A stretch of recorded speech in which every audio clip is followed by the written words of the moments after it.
Williams gets to finish on his favorite lane. That's amazing. Sometimes you wonder how guys think. There's no defense in this game, but there's always a little defense when you consider the fact that you can make a guy finish on his toughest lane. Well, Randy comes out firing. Don't forget now, there's how much money for a 300 game here? $25,000. Not too bad. And there was one 300 this week. Dave Watka had one, and that was worth $1,000. So who knows? He traded it to bowl a better game in that position. Mark Williams right out, flush 4-7. Well, he didn't like that shot when he let go of it. He knew it was a little high, and again, it seems like when we come out of commercial, Mark gets a little soft with that first shot. Got away with one. It could have been a lot worse. Easy spare here, cross lane, switches balls. Mark will use no hook, lots of ball speed right at it. And has it. There's Bill Supper, the Vice President of Sales for Ebonite International. Known Bill for a long time. He's been with Ebonite forever, and he does a wonderful job for him. You know, there we see a graphic of how our seeds have done from the different positions, and the number 5, 4, and 5 are 5-1 in the title match. Number 1, though, 7-12. Doesn't bode well for Mr. Pederson, does it? No, it doesn't, but I don't think he's looking at that graphic. All he's looking at is that pocket out there. What do you think? Well, he's also 4-0 in the top spot. Mark Williams just keeps crunching lane 17. Well, I have a feeling that there aren't going to be many mistakes made in this match by either player. It's just going to be a carry contest. Whoever can carry the 10-pin on lane 18 probably is going to win this match. This is the one that seems to be the most difficult lane to strike on. Lane 18, the 10-pin doesn't want to fall down. Hitting it very deep, sends it wide, gets a light strike.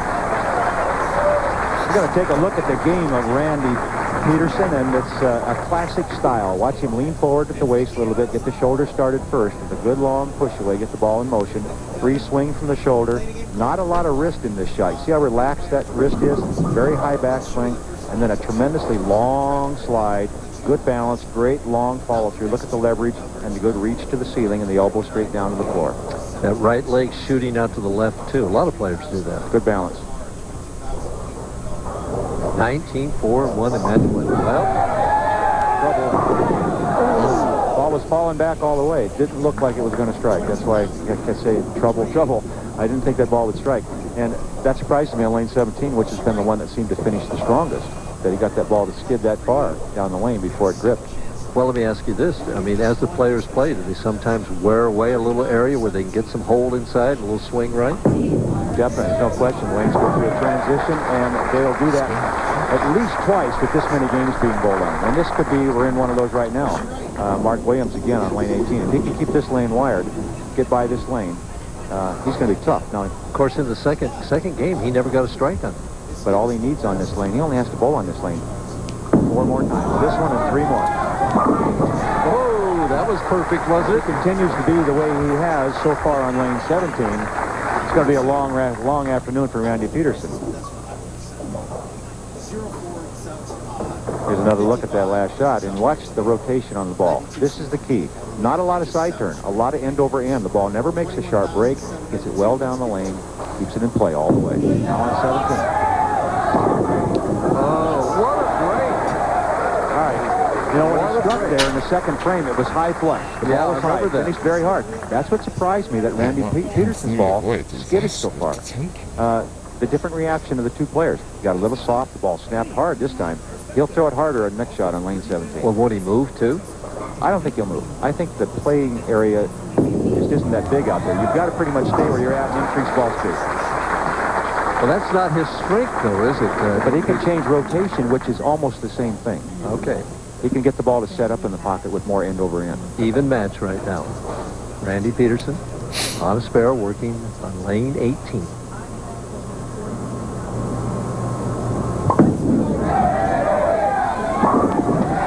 Both wired, Earl. It's going to come down to who can perform and who can carry. Randy, one of the more free spirits on the Pba Tour, and he's got one of those kind of little smile on his face all the time. He's always got something jokingly or funny to say, right? Yeah, he's got a great sense of humor. One of the popular guys out here, and he can mimic the style of most any player on the tour, right or left-handed. And he'll just go up there and throw the ball, and he'll say, well, that's John Mazza, or whatever. Carried lanes on 17 that time.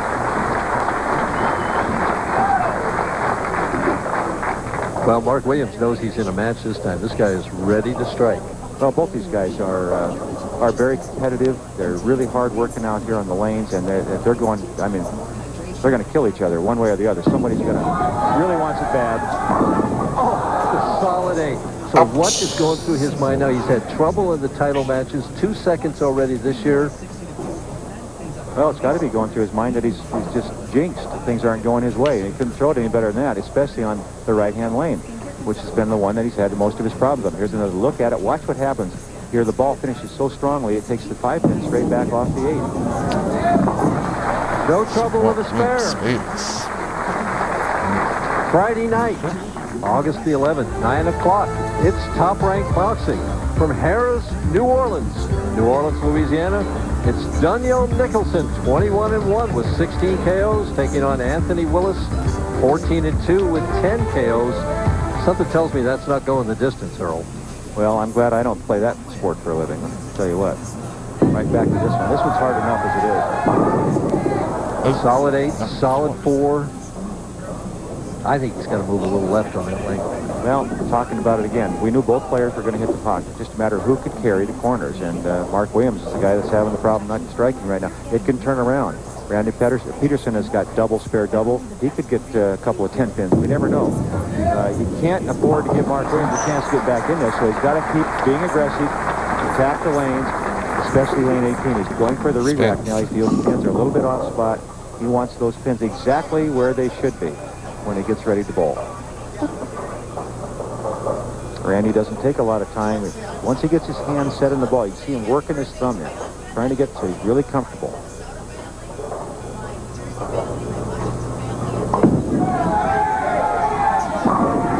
And the solid 10. Boy, it's the old equalizer out there, isn't it? And lane 18 especially. That's what we expected when we watched this match get started. Both players able to hit the pocket, just a matter of who carries the corners. And right now, we've got a heck of a match going here. It's only an 11-pin difference with the spare. And 4 frames to play. Anything can happen.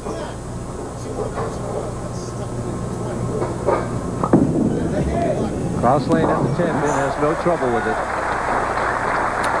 Talked to Randy earlier about his struggle this year and how long it's been since he won. This is what he had to say.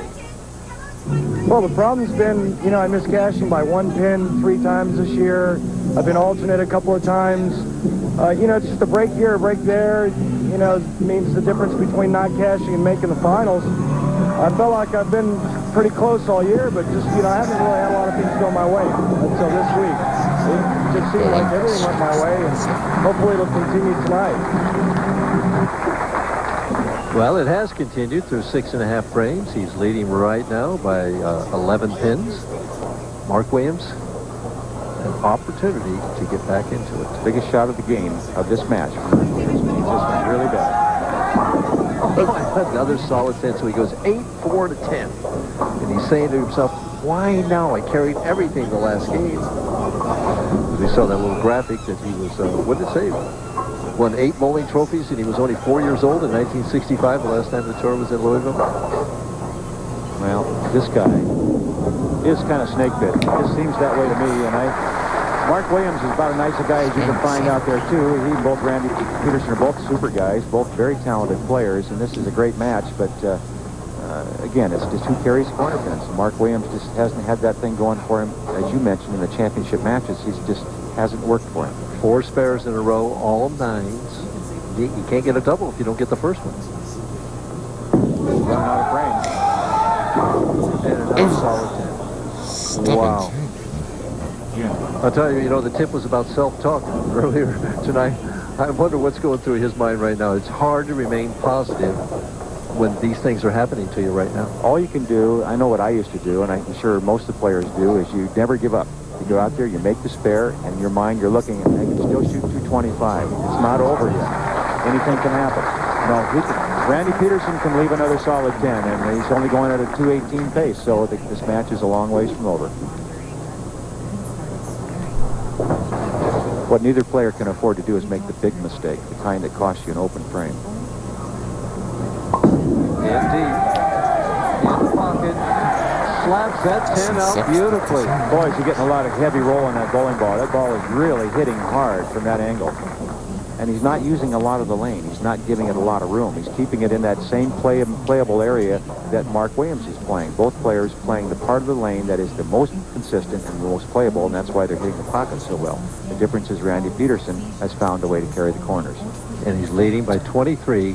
Can put the hammer to him with a strike here in the ninth. Reaches out there. Can't throw it any better. He knew it. Well, he likes it, but it's not over.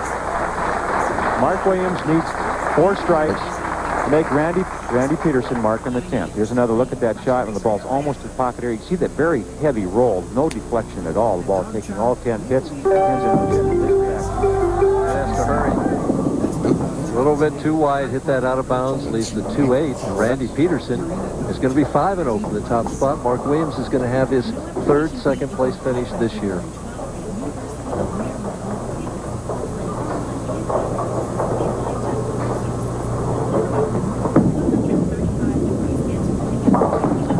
Has the 2-8.